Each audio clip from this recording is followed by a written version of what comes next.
Well, here we go. Adding more verifications or security features that aren't needed. What's wrong with what we have? You know, there are things that are in play. And the thing about it is, the more security you add, how's it going? The more you overtake the plumbing, it's easier to stop up the drain. And that is a truth. There's some truth to that. And the reason why is because basically a lot of this stuff is all, for political points.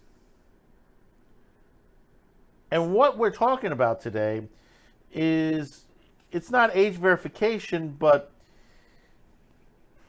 they're going to be starting to, Google is going to be starting to blur explicit search images by default.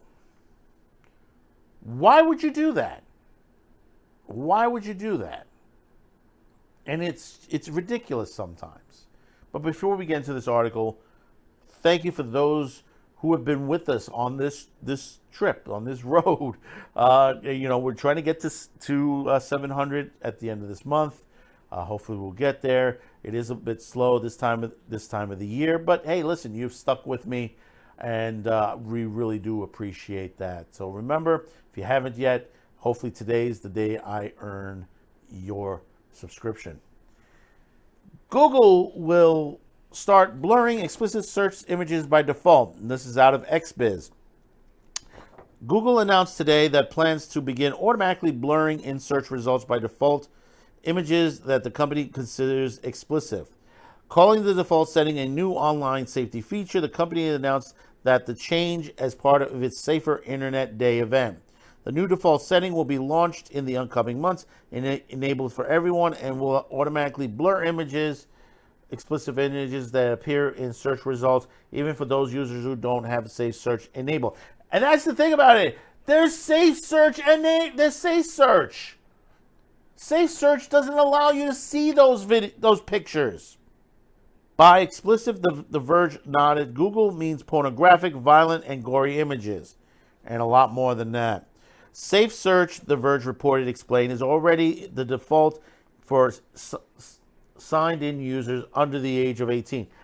Actually, it can go for anyone, as it helps filter out explicit content such as pornography, violence, and gore when using Google to search for images, videos, and websites.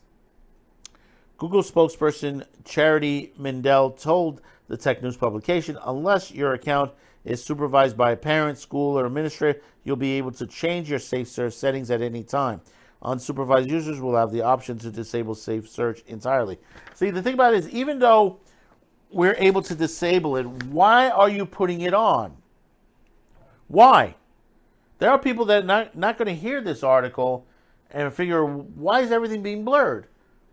And won't do anything about it. That's going to happen. You go into there, and the thing about it is that Google shouldn't have to do this. If people don't want to see certain images, there is software, there's stuff already on Google that basically will allow you, like I said, safe search will allow to block these items. But the thing about it is when they say pornographic, when they say gore, stuff like that, it's a fine line. It's a very fine line, because they can declare anything pornographic. You guarantee a lot of anime and manga will be blurred.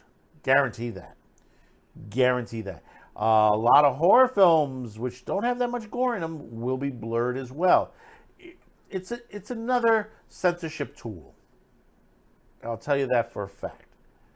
Reason is that every day they're trying to block this, that, and the other thing. Why? Again, why are you going to add something to your system that you already have another part of your system taken care of? And the thing about it is, teenagers are smart enough to get around it. It's not helping anyone. It's the same with age verification. Age verification will not work. We've discussed this before, and it's just, but you have all these politicians that are trying to push it.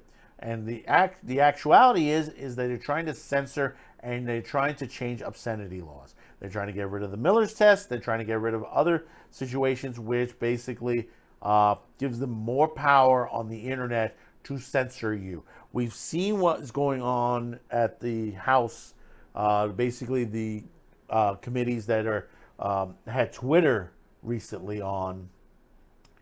And the thing about it is, you had one side of the floor that was like saying, conspiracy, conspiracy, conspiracy. Then they changed it. We're like, well, they weren't really doing it, and you're being overzealous. You had Alexandria Cortez saying like, oh, the Biden laptop is still a fake thing. It's the same thing like the Kyle Rittenhouse. People still think to this day, that Kyle Rittenhouse shot minorities, that he shot black people, and it's not true. It's not true. And then the other side of the floor didn't do enough. All they stayed on was the laptop and COVID and a couple of things on there. One or two people got a little deeper into the situation, but they didn't talk about the people that weren't conservative, that have been blocked on places like Twitter and YouTube and all that. So, there's a lot of YouTubers that have been blocked on Twitter, and they're not conservatives. How many times have you seen this? It go day after day after day that, these guys, they use Section 230 as an advantage. And it's got to stop. And places like Google needs to stop this as well. They need to stop, with the censorship, stop blocking things. The internet is there to search things out. By blocking certain things, that's in a way censorship. Let the customer decide. Let the internet user decide what he wants in his search. And that's the way it should be. Let him or her decide what should be in their search categories. It's very easy to do. And like I said, there's plenty of software out there. There's already stuff that is already on Google that, why are you going to add this on? So let me know in the comments below your thoughts. Tell me how you're feeling about this. Remember, don't forget to hit that like, subscribe, share, and we'll see you on the next video. Thank you for tuning in, and bye-bye now.